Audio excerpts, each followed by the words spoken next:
Hello there. Welcome to the live video. Happy Wednesday. I hope it's Wednesday. I think it's Wednesday. Is it Wednesday? I don't even know. Or Tuesday. Well, I think I don't even know. Is it Tuesday or Wednesday? I have my whole YouTube crew here with me. Hey, Donna, Novala, Barbara is here. Thank you so much for joining me. I'm kind of frazzled, obviously. I was running around gathering some things for tonight's live stream. We're going to talk about color. It's Wednesday. All right. Awesome. Thank you, Donna and Novala. Oh, man. That's the life of an artist, I guess. But anyway, so it's going to be fun, I think. I've got some questions that that came into me that I thought would be fun to answer live. And then if you have any questions about color or what I'm talking about, feel free to throw them in the chat. Color is a complex subject, so we're not going to tackle and solve every color problem there is tonight, but we'll take a stab at it and maybe talk about some common color problems or just color things that are good to know when it comes to paint pouring. Hey, JC, thanks for joining us. So I think I'll just start with the questions that came into me. I've already answered these with the people that sent them in, but I thought they were good questions. So I thought they would benefit all of us to answer them in our group, our live group. So let's start with number one here, and then I'll flip the camera and I've got some things to show you. Hey, Michelle, thanks for joining us. We're just getting started talking about color. And hey, Sandra's in the house. Thanks for joining us, Sandra. So first question, and this is an important one, I think. I talk about this all the time, and I've answered this or talked about it several times, and that has to do with value. What is value? So the question was, what is value and how do I use it? And that's a great question. Value, I think, is as important, if not a little bit more important, actually, than color itself. So we'll talk about value. Value is basically the lightness or the darkness of a color. And there's a range of values. And the standard thing you've probably seen is like a value chart or a value scale. And you've got on one end, you've got white. On one end, you've got black. So white and black, those are the two ends of any value scale. White is the lightest value you can possibly get. Black is the darkest value you could possibly get. So in any painting, these are your two extremes. You're working in between white and black in any painting you're ever doing. Some paintings will never have white or black in them. They might be in the middle, in between white and black. Right in the center of between white and black would be like a neutral gray. So this is like a neutral gray color. So this would be like right in the center of any value chart, like a grayscale chart. So that's the center point. We have our two ends, black and white. And then there are infinite amounts of values in between these two. And then every color has an inherent value to it. So don't just think it's a black and white thing. No, it's a color thing. Every color has a value. So I've got a few different paints I pulled out to kind of demonstrate. So can you see these in the camera? So you have my black. Let's see. Okay, we're okay. And then I've got the white over here. And then we've got our neutral, our middle gray. So those are like the three, let me put them like that. So there's kind of our spectrum from lightest to darkest, and then right in the middle. So this is going to work out good, I think. I wasn't planning on this, but this is going to work out good. So I just grabbed a few colors to represent different kind of dark values and middle and lighter values. So here's a Prussian blue. So obviously this is pretty dark, right? So Prussian blue, I think, is going to go pretty close over here to the black side. And then here's a raw umber, and this is a brown. It's a warm color. And then, warm and cool, those really don't have anything to do with value. It's still a dark color. So this will be over here on closer to the black side as well. And then over here I've got like a yellow. This is like a primary yellow. So this would be over closer to the white side, but it's still darker than white. So it'd be probably over here, maybe a little farther away from the white and closer to the neutral, closer to the gray, but still in this lighter side of our value scale that we're kind of putting together here. And then I've got like a metallic orange. This is also a lighter color, but still this is actually darker than our yellow. So that would be closer to our neutral gray color too. So this would probably be right around here. So now we've got our lightest light color, white. We've got our neutral gray color, and then a couple kind of in the between. These would be lighter, I don't want to say light neutrals, but the light neutral colors, as that's what they are really, light neutrals. And then we've got a couple other colors, and we've got like a light violet. So this is much lighter than like our Prussian blue. So this would be maybe on the, it could be actually on either side of our neutral gray. So right on either side. I'll put it kind of on this side, I think. But that's getting closer to our right in the middle value range. And then I've got my favorite red, Pyrrole Red. And Pyrrole Red is also kind of right in the middle of our value range. So that's closer to like a neutral gray as well. So that's kind of an overview of what value is. It's a range of lightness to darkness. Every color has its own value, an inherent value, and it falls somewhere in that value scale. One handy thing that I recommend everyone go and get, it would be free. Go to your paint store, go to Lowe's or Home Depot or any paint store, and go over to their paint chip section, and you could probably find something like this. I picked this up at Lowe's, I think, but this is a handy little like value scale. And it's not, it doesn't have to be a perfect like value scale, but this gets across the point. So we have our lightest light over here. We've got our darkest dark over here. Right in the middle is our neutral gray. And then all these other colors, they fall somewhere in between the lightest light and the darkest dark. So it's nice to have one of these with you all the time, and you can reference it. And I guess what I'm all leading up to is, what's the difference? What's the point? Well, the point of value is in our paintings, as far as artwork goes, is we want to have a range of different values in our paintings. We want lighter colors, we want darker colors, and we want some colors in the middle. It gives a nice balance, and it creates contrast in our paintings, and it basically moves the eye around your painting and creates a lot of interest.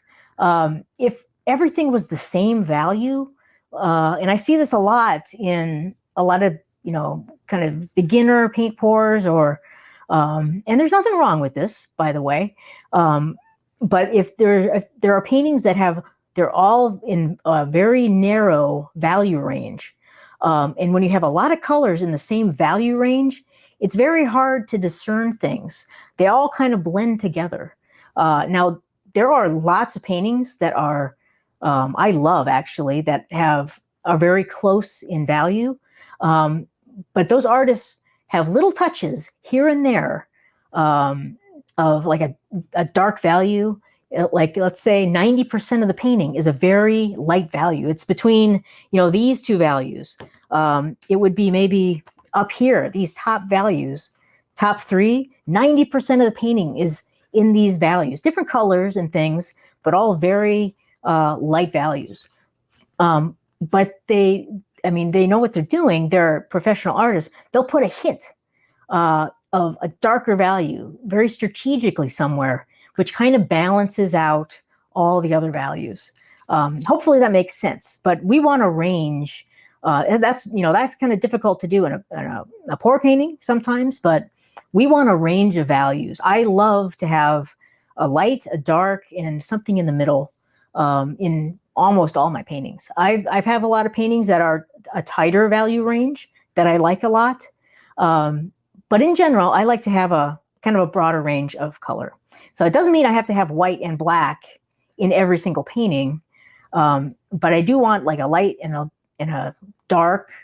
So maybe like a yellow and like a dark blue, and then something in the middle, like a red or our neutral gray, for instance. So just that, I just wanted to give you kind of an overview of value, what it is, and kind of why it's important. So I hope that makes sense. And I just check the comments and see if there's any questions around that.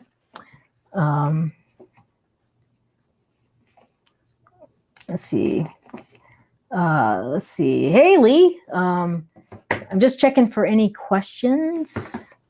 Marion said it's maybe a bad connection. Can you all hear me okay? I hope so. That was a lot of words. So give me maybe a thumbs up or a 1 if you can hear me okay. So, okay, I'm just checking. No questions yet. Okay, so that's kind of my overview of value. And then, yeah, if you wanted to pick up one of these, it's very handy. You can also get some chips, just like if you don't have like a value thing like that, you could pick up like a dark and a light, and then a couple in between. Oh, Navala says good. Okay, thank you guys. Thanks, Donna.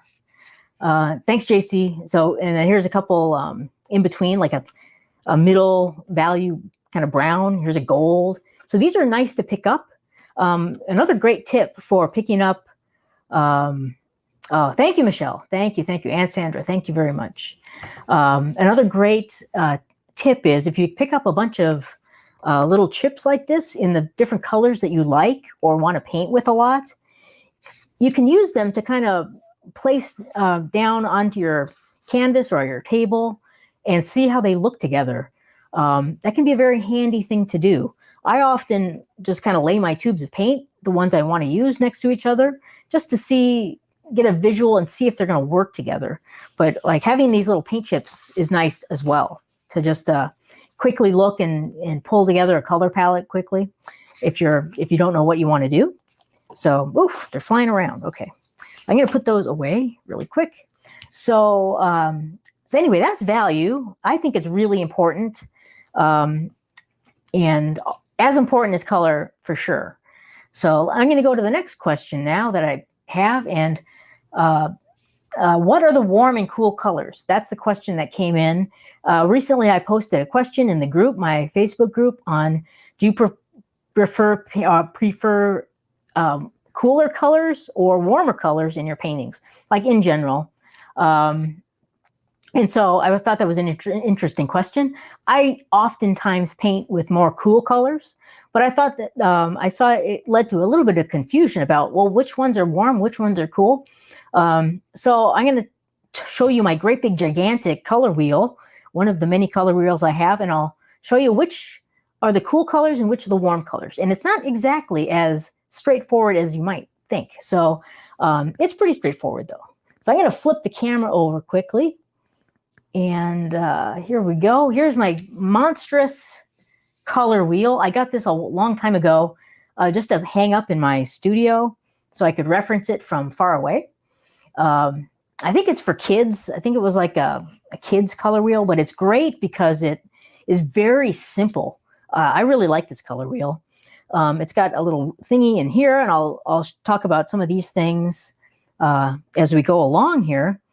But for now, I just wanted to show you the cool colors and the warm colors. And on a color wheel like this, they're all pretty much the same. I've got a couple different color wheels. This is another type of color wheel I have, a color mixing wheel. This is kind of a nice one. This is an old one. I've had this forever, since I was in elementary school, I think. This is a complicated one. It's got all these different various things on it. But they're all kind of laid out the same. And I like to have my yellow. The yellow is usually at the top of the color wheel. And so we got yellow, and then we run all the way around back up to the yellow. So I have a piece of paper here. This is a piece of watercolor paper or something, but I just wanted to show you which are the warm colors and which are the cool colors. And they kind of go right down this way. So right here, if we, yellow is obviously very warm. So if you cover up the yellow and draw a line, we get the cool colors. So yellow, green, all the way down to violet. These are what I consider the cool colors. Now, it is a little misleading because, violet is actually warmer than blue. Yellow-green is actually warmer than blue-green. But in general, these colors are cool. And then the other side, those are the warm colors. So if you flip this over, so basically yellow, green, all the way to violet, those are the cooler colors. Green, blue, blue, green, turquoise, violet, all those are considered cool. Now, if we flip this over, these are what are considered the warm colors. So we have yellow all the way down to red-violet. And again, red-violet is actually cooler than red. Red-violet is way cooler than yellow. But in general, these are the warm colors. So hope that makes sense. This is just what I view as a warm, the warm side of the color wheel, and then the other side is the cool side of the color wheel. And I like to keep the color wheel very simple. You can make it really complicated. I don't think it's necessary. I like to keep it as simple as possible. So if we have, I'll take my paper away, but starting with the yellow, drawing a line straight down, we've got our warm side and we've got our cool side. So if you can get that straight, you're way ahead of a lot of people in understanding the color wheel. So, and we'll stay here for a second. So I hope that helps. And let's see, I'm looking at my next question and to see if it references these at all. No, okay, well, here, this one, I'm moving down the list here. This question came in, what colors turn to mud? I get that question all the time. What colors, if you mix them together, create mud? And that's a very hard question to ask because there's a lot of possibilities. But if we just use what we talked about just now, the warm side and the cool side, and narrow that down a little bit more, I think we can avoid a lot of muddy colors. So in general, and this is very general, if you mix the cool colors with the warm colors, there's a possibility for mud there. And Michelle has a great question I'll talk about in a second. So if you stay in the cool side, you're not going to make any mud out of these colors at all. If you stay in the warm side of colors, you're not going to make any mud with these colors. So you can be very safe. It's when you start combining these two sides together is when we can make mud. And the most mud happens from colors opposite each other on the color wheel. And right here, this little wheel, it says complementary colors. And a complementary color is any color that is directly opposite each other on the color wheel. So we have yellow and purple. Those are complementary colors. We've got orange and blue are complementary colors. Red and green complements. And then we can get into the intermediate types colors, red, orange, blue, green complements. So when we start mixing these colors that are across from each other, there's a very, very big chance we're going to get muddy colors. And I'll show you one other thing. I'm going to flip this over quickly. On this color wheel right here, this is a very handy color wheel to get. I actually put this on my Amazon page, so you could pick it up if you wanted to. But this happens to show, it has all these little sections right here. And it happens to show what color you create if you add like blue or yellow or red. So I'm going to zoom in here really quick. This is important, I think. Give me 1 second.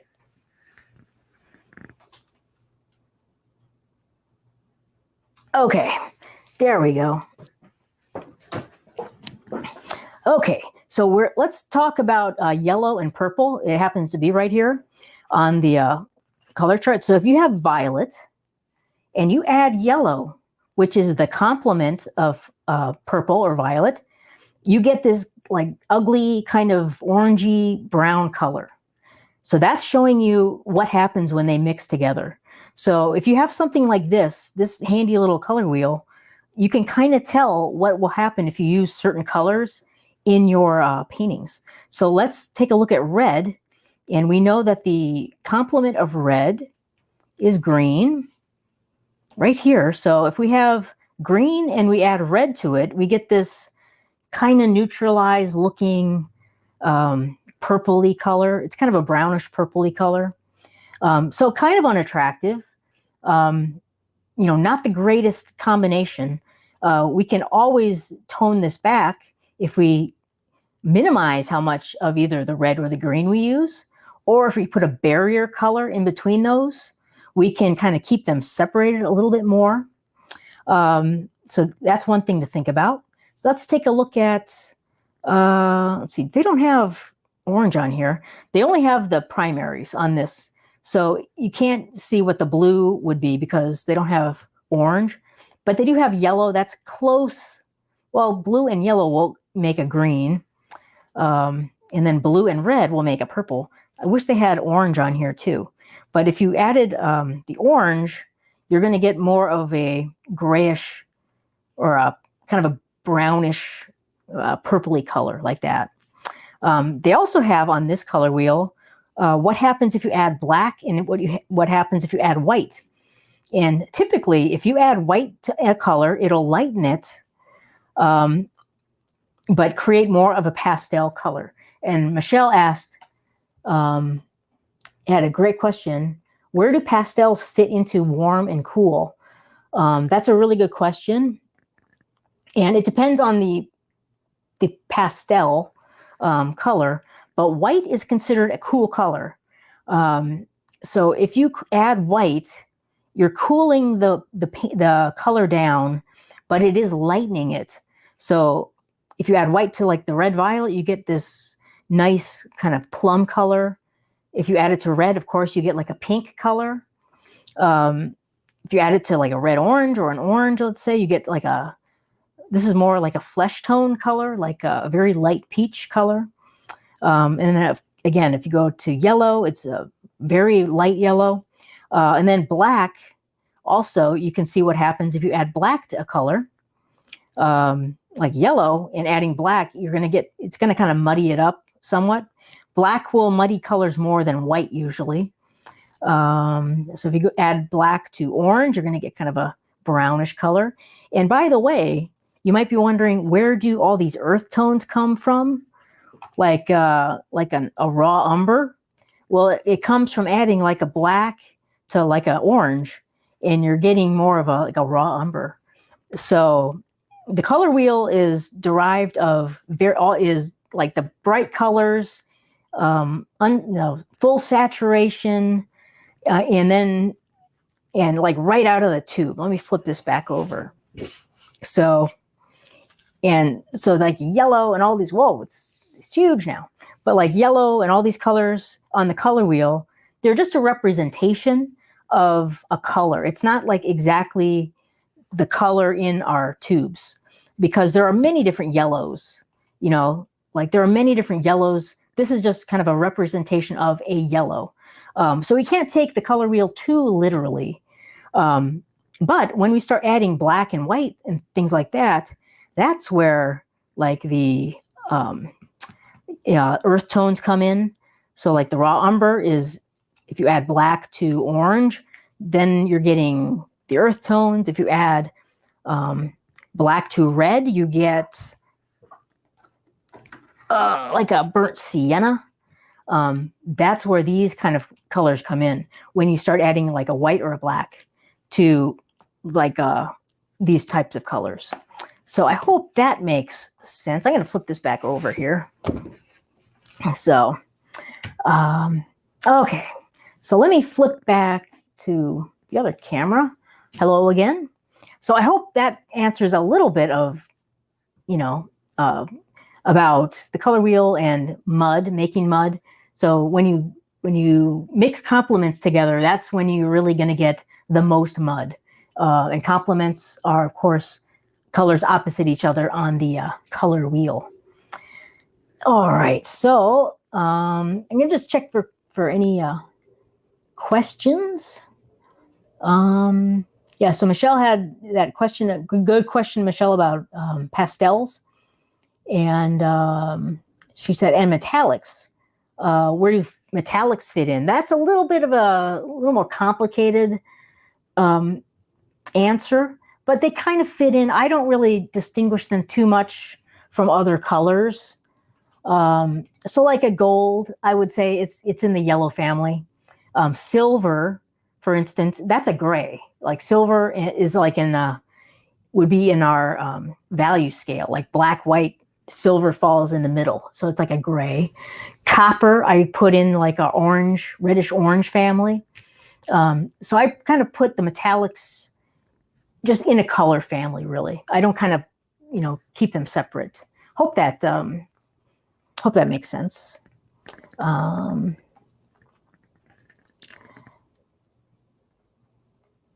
Novala has a question. What do they mix to get caput mortem? I wish to avoid it. I don't know what they use for that one. Novala, that's a dark, like purple color though, right? I think it's a really dark purple. So I would avoid I like that color kind of, I think. But like a black and a purple together, you'd probably get a really dark purpley color. I think that's what caput mortem is. Okay, any other questions? If you have any questions, throw them in the comments. I'm just checking here.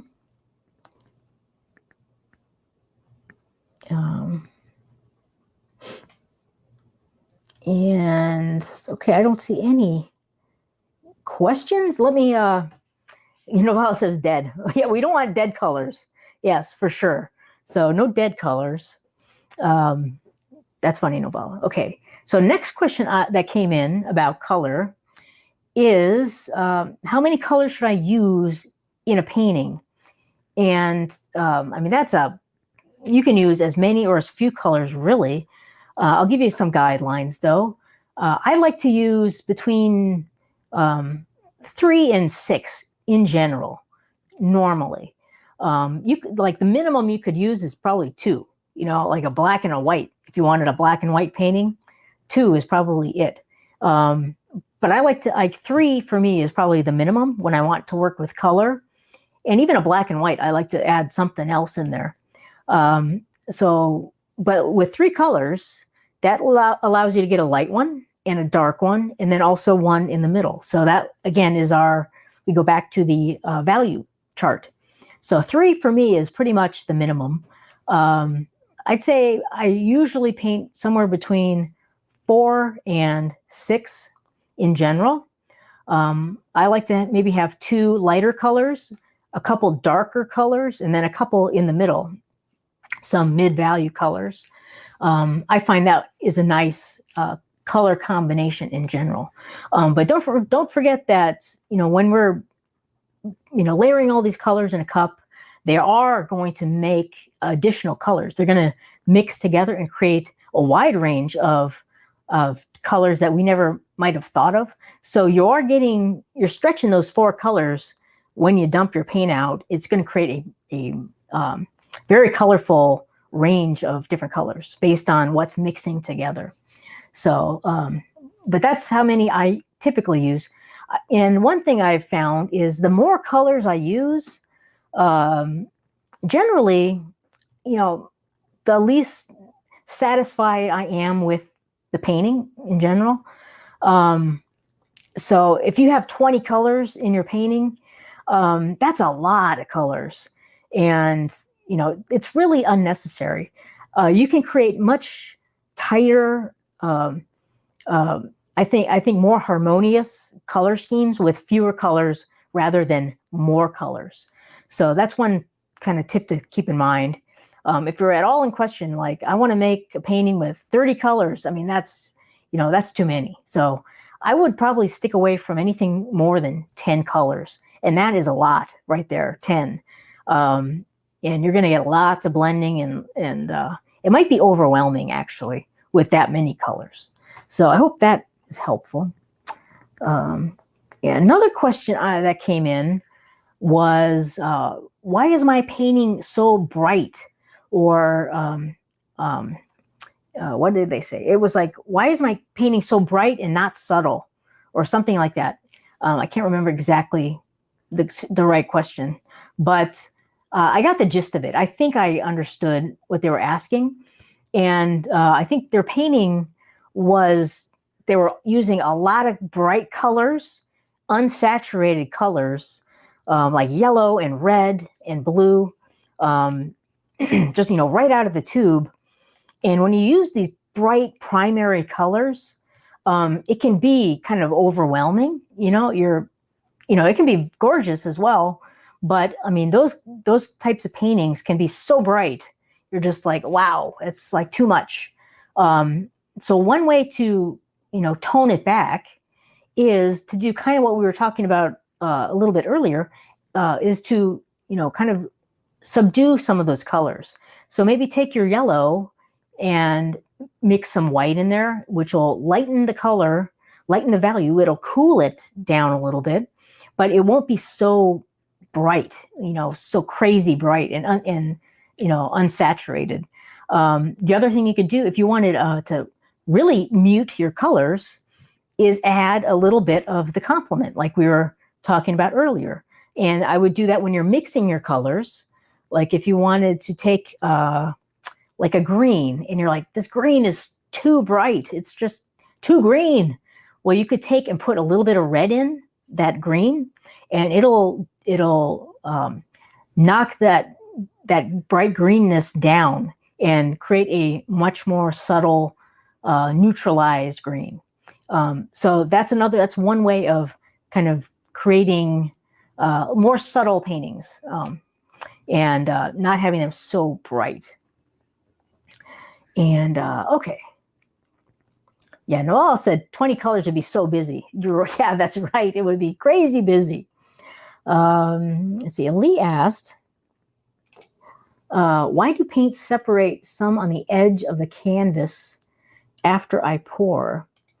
Probably by separate, you mean like come apart, like kind of get grainy looking, or that could be that there's too much water in your paints. If that's what you're talking about, kind of getting that granular look, there is probably too much water in your paint, and so the pigment is starting to kind of come apart. And it usually happens around the edges because that's where the paint is thinnest after we're tilting and things like that.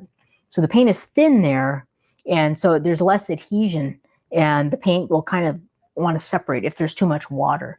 So I would use less water, or else put in some like liquitex pouring medium. Like if you put in some of this, you know, in your colors, it will keep the pigments together better, because that's like a binder. It's like a glue for pigments, and the paint will stay together better. And I really like using liquitex also. It helps generate cells and things. So if you're using Floetrol, so that's what that's I think what you're asking. So LC says, how do we just talked about that? How to avoid colors becoming muddy? And there are many ways, but probably the best way, the way we were just talking about, is avoid complementary colors or colors close to each other opposite the color wheel. So let me flip the big chart around again. Maybe I'll just hold it up. So mud comes from complementary colors, so yellow and violet, or yellow and purple. Those together create like a neutralized grayish, brownish mud. Same with green and red, same with orange and blue. Anything opposite each other, you're going to get like a muddy color. So we either want to avoid using those colors in our painting, or else we want to put something in between them instead of putting them right next to each other in our cup, to minimize the muddiness. Like if I'm using green and red in one painting, maybe I'll put green in the cup, then I'll put in like white, or I'll put in gold, like a metallic. Usually doesn't mix as much as our other colors. And then I'll put in the red. And so we'll minimize the muddiness. We won't, completely get rid of it, but our goal is to minimize it. But also if you use green and like red orange, that's going to get kind of muddy. Green and red violet also going to get kind of muddy. So anything across each other or kind of in the same vicinity is what creates some mud.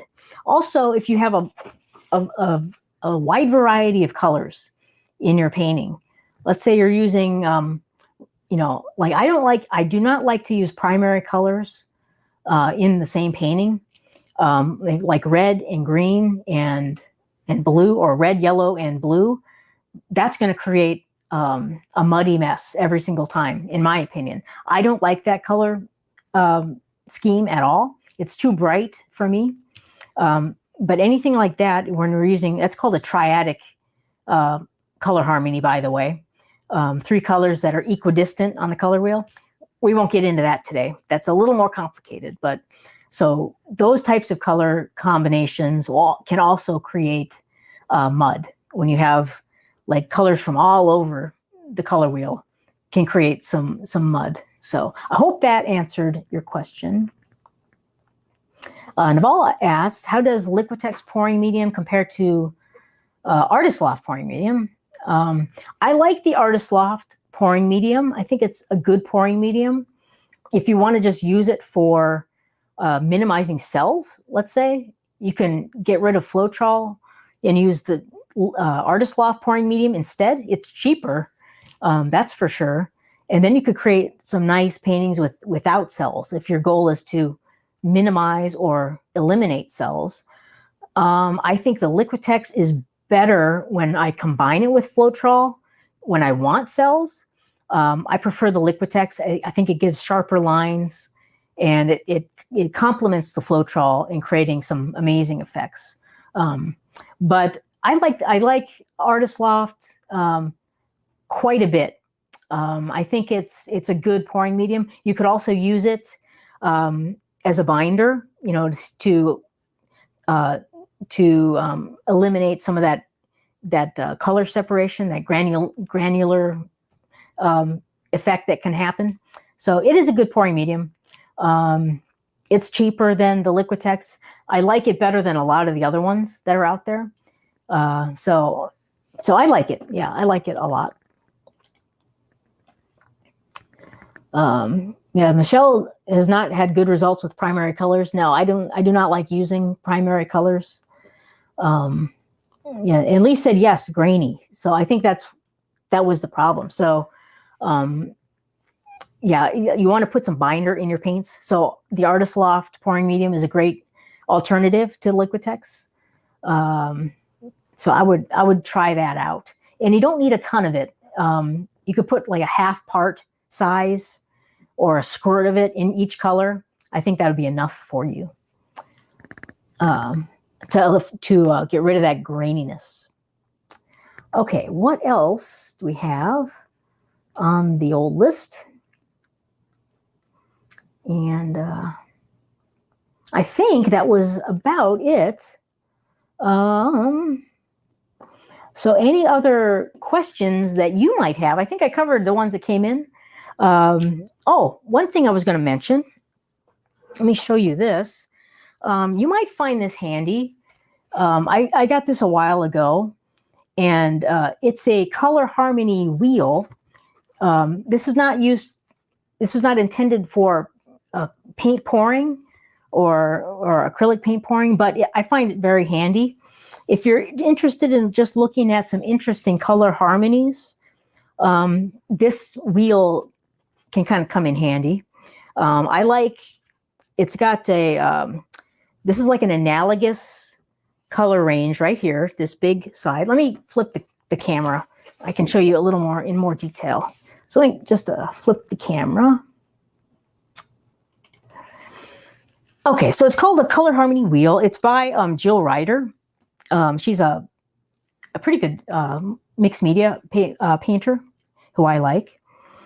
And she developed this wheel. So it's got a lot of the different colors, which is also nice.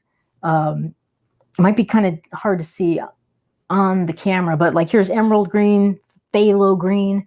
So this gives you a little more indication of where the actual colors, like in the tubes of paint, fall on the color wheel. So we have like lemon yellow, cad yellow light, cad yellow deep, alizarin crimson, magenta, you know, so she has indicated the actual colors. And, but this right here, this big opening is kind of a analogous color wheel. So it is like 3 colors next to each other on the color wheel, like green, blue.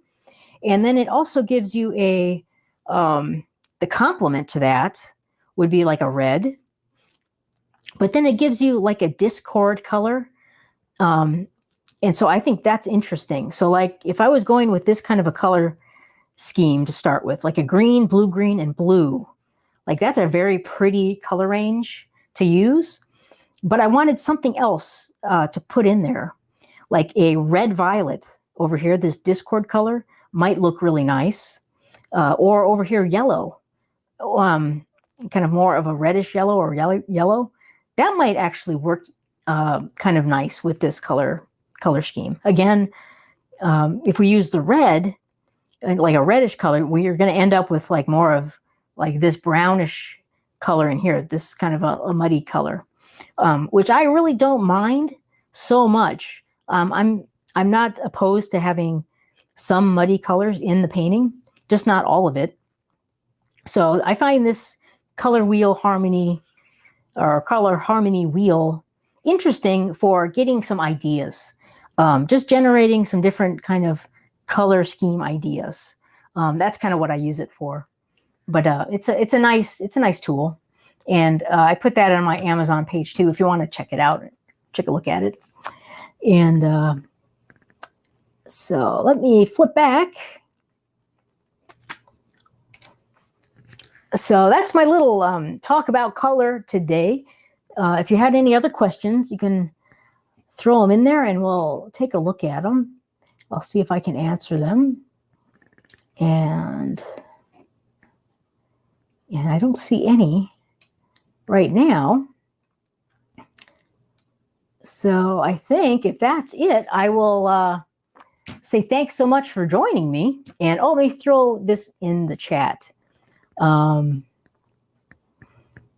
going to throw that in the chat. This is my Amazon link. If you wanted to go check out these color wheels, you can go over there and look at them. At least gives you an idea of how to find them at Amazon. So, and JC says, you keep making me look at my paintings for mud. Well, don't worry. You don't need to worry about it that much. I love neutralized colors. I'm a big fan of them. So I'm less of a fan of like really bright, super saturated colors. You know, those don't really do it for me. I like to have a little more subtle, neutralized colors in my paintings anyway. So, but don't worry about the mud. I mean, these are just guidelines just to keep in the back of your mind. And when you're mixing up your paints and stuff like that. So these are not rules to be followed strictly by any means. So yeah, don't think of that. So yeah, JC, I don't see any muddy ones. Good. Michelle, you're welcome. Thank you for joining us. Well, I guess I don't see any more questions. So I want to thank you for joining me and talking about color a little bit, go to your paint store or Lowe's and pick up a little handy value chart. I think that's the most important thing I probably talked about today is to make sure you get values in your paintings. Get some darks and lights and some colors in the middle. That's what I'm always focusing on, more so than color, actually. So you're welcome, Joey. Thanks for joining us. So I will see you again next time on another live. I think Friday. I now am, I know where I am. Today's Wednesday, thanks to my friends. And so Friday we'll do a demo. I'm not sure what demo we'll do yet, but I'm thinking about it. So I'm sure we'll come up with something fun to do. So I will see you Friday on the next live. And until then, take care and happy pouring. And if you come up with some cool color schemes, throw them in the group. I'd love to see the paintings you're working on. So I will talk to you soon, everyone. Thanks a lot. Bye-bye.